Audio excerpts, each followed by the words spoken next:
ओम नमः शिवाय, हर हर महादेव। दोस्तों, हम आ गए हैं फिर से शिव पुराण पढ़ने के लिए। आइए हम दोबारा शुरुआत करते हैं शिव पुराण की 21वां अध्याय, नित्य नैमित्तिक कर्म विवेचन। श्री कृष्ण जी बोले, हे भगवान, अब हमें शिव जी के नित्य नैमित्तिक कर्मों को सुनाइए, इसी को सुनने की मेरी बड़ी इच्छा है। उपमन्यु जी बोले, प्रातः सोकर उठते ही उमा सहित शिव का ध्यान करें, फिर सूर्य निकलते अपने कर्म के लिए घर से बाहर निकल जावे और शांति स्थान में जाकर शौच आदि में निवृत्त होकर दंत धावन करे। न मिलने पर चतुर्दशी, अष्टमी, पूर्णिमा, संक्रांति नंदा तिथि और नेमी तिथि को दातुन न करें तो कोई अनुचित नहीं, किंतु जल के बाहर कुल्ले ही आत्मशुद्धि के लिए कर लेवें। फिर नदी, सरोवर या घर में स्नान कर गोम यदि स्थापन कर ब्रह्म मूल को दूर कर मिट्टी को गोबर से लीपे, बार बार स्नान कर वस्त्र धोवें। सम्यक स्नान कर राज सदृश शुद्ध वस्त्रों को धारण करें। ब्रह्मचारी और विधवा को सुगंधित आदि न लगाना चाहिए, किंतु दांतों की शुद्धि और स्नान हो योग्य है। इस प्रकार जल में मग्न हो यथाशक्ति शिव का स्मरण कर मंत्र जपे, फिर उठकर आचमन कर और अपनी आत्मा को अभिषिक्त करें।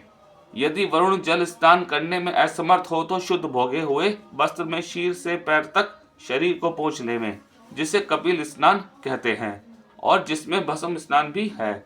शिव चिंतन युक्त यह स्नान आत्मीय कहलाता है। फिर अपनी सूत्र विधि से देवादि तर्पण कर ब्रह्म यज्ञ तक के सब कर्मों को करें और मंडल में स्थित होकर महादेव जी की पूजा कर सूर्य को भी अर्घ दे।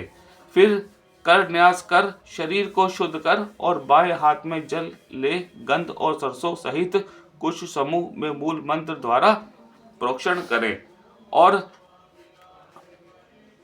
आपोहिष्टे इत्यादि मंत्रों से शेष जल को सूंघ कर परम नासापुट से शरीर का पाप ग्रहण कर कृष्णवर्ण बाहर स्थित कर शिव ध्यान करें। फिर देवता और ऋषियों को तर्पण दे, भूतों और पितरों के लिए यथा योग्य अर्घ देवें अथवा लाल चंदन के जल से हाथ से सुंदर भूमि पर रक्त चूर्ण आदि से अलंकृत मंडल बनावे और आवरणों सहित स्वदोत्काय इस मंत्र से सुख सिद्धि के लिए सूर्य की पूजा करें। फिर मंडल कर अंगों की पूजा करें और मगध प्रस्थ समित वहां रखे हुए सुवर्ण पात्र को लें, उसमें गंध, लाल चंदन और जल के पूर्ण लाल फूल, तिल और कुशा तथा अक्षतों सहित दुर्वा, चिरभिटा, गव्य दूध और जल से पूर्ण कर जागों के बल पृथ्वी पर बैठे मंडल में देवी को प्रणाम करें और उस पात्र को शीर पर रख कर शिव के लिए अर्घ दे। फिर सर्वांग शरीर में भस्म लगावे और 2 बार आचमन कर शिव का स्मरण करें। रुद्राक्षों को शीर, कंठ, हाथ और कानों में धारण करें। मस्तक में त्रिपुंड लगाएं। ब्रह्मांडी हो तो श्वेत, पीला, लाल और श्याम वस्त्र धारण करें। ना होने पर जो मिले वही धारण करें। नीचे पुरुष उच्च वर्ण वालों के वस्त्र न धारण करें। उच्च नीच के वस्त्र पहने। अशुचि में रुद्राक्ष न पहने। पूजादि में सर्वदा पहने। इस प्रकार की रचनाओं से दोनों अथवा एक ही समय शक्ति सहित परमेश्वर की पूजा करें। उत्तर या पूर्व की ओर मुख करके उन देव देवी का ध्यान सर्वदा करना चाहिए। गुरुदेव को सर्वदा प्रणाम करें।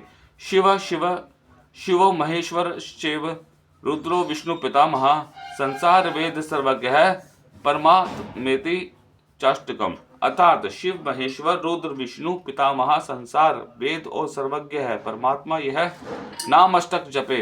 व्याधि शांति के लिए उस तेजो राशि का ध्यान करें और हाथ को चंदन आदि से चर्चित कर ध्यान के लिए हस्त शोधन पूर्वक न्यास करें। इत्र श्री शिवपुराण सप्तम साहित्योत्तार्थ का 21वां अध्याय समाप्त हुआ। ओम नमः शिवाय, हर हर महादेव।